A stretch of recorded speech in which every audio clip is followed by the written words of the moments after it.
కార్యక్రమం పెట్టుకుంది. అసలు ఆయనకు పార్లమెంట్లో ఏం మాట్లాడాలో తెలియదు. లీడర్ ఆఫ్ అపోజిషన్ ఏం మాట్లాడాలో ఎట్లా మాట్లాడాలో తెలియనటువంటి ఆ నాయకుడిని తెచ్చి వీళ్ళు శిక్షణ తరగతులు చెప్తున్నారు. ఎవరికి?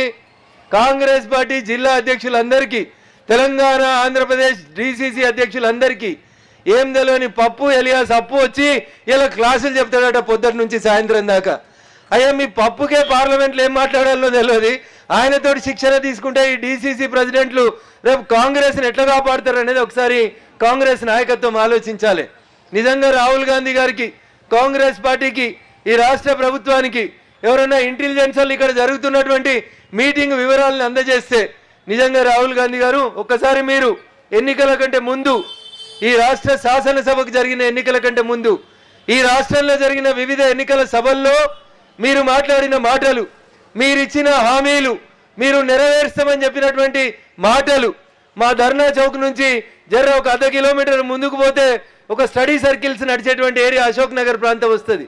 ఒక్కసారి గాడికి రాహుల్ గాంధీ అప్పుడప్పుడు ఎవరికి చెప్పకుండా ఆడికి పారడైజ్కి పోయి బిర్యానీ తింటాడు అని చెప్తారు. అయ్యా రాహుల్ గాంధీ గారు, నీ రాష్ట్రంలో కాంగ్రెస్ పార్టీ పాలిస్తున్న ఈ రాష్ట్రంలో మీ ముఖ్యమంత్రి గారి పనితీరు పట్ల నీకు విశ్వాసం ఉంటే అవ్వ బువ్వ ఉడికిందా అంటే 2 మెతుకులు చూస్తుంది.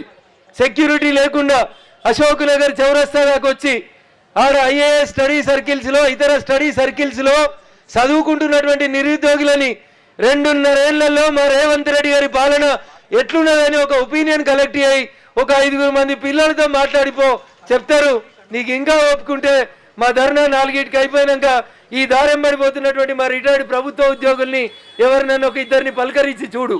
మీ రేవంత్ రెడ్డి గారి పాలనకి రెఫరెండంగా మా టీచర్లు, మా రిటైర్డ్ ప్రభుత్వ ఉద్యోగులు ఇచ్చేటువంటి మార్కులు ఎట్లుంటాయో ఒకసారి రియలైజ్గా. ఇంకా 2.5 సంవత్సరాలు నీకు అవకాశం ఉంది.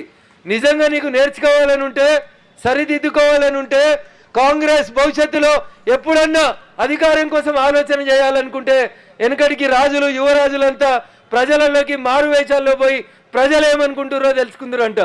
ఒక్కసారి ఇలా ఇందిరా పార్క్ పరిసర ప్రాంతాల్లోకి రాహుల్ గాంధీ గారు మారువేషంలో వచ్చి ఇక్కడ ఏం జరుగుతుంది, తెలంగాణ ఏం కోరుకుంటుంది, రేవంత్ రెడ్డి పాలన ఎట్లుందని ఒక 1/2 గంట తిరిగిపోతే చదువుకునేటువంటి నిరుద్యోగులు దగ్గర నుంచి మొదలుకుంటే రిటైర్ అయినటువంటి ఎంప్లాయీస్ యొక్క కంఠశోష, వాళ్ళ ఆక్రందన నీకు వినబడుతుంది. అప్పుడు నువ్వు శిక్షణ ఇవ్వాలన్నా, శిక్షించాలన్నా మీ ముఖ్యమంత్రిని అనేది అప్పుడు ఆలోచించుకోవడానికి అవకాశం కలుగుతుందని చెప్పి తెలియజేస్తూ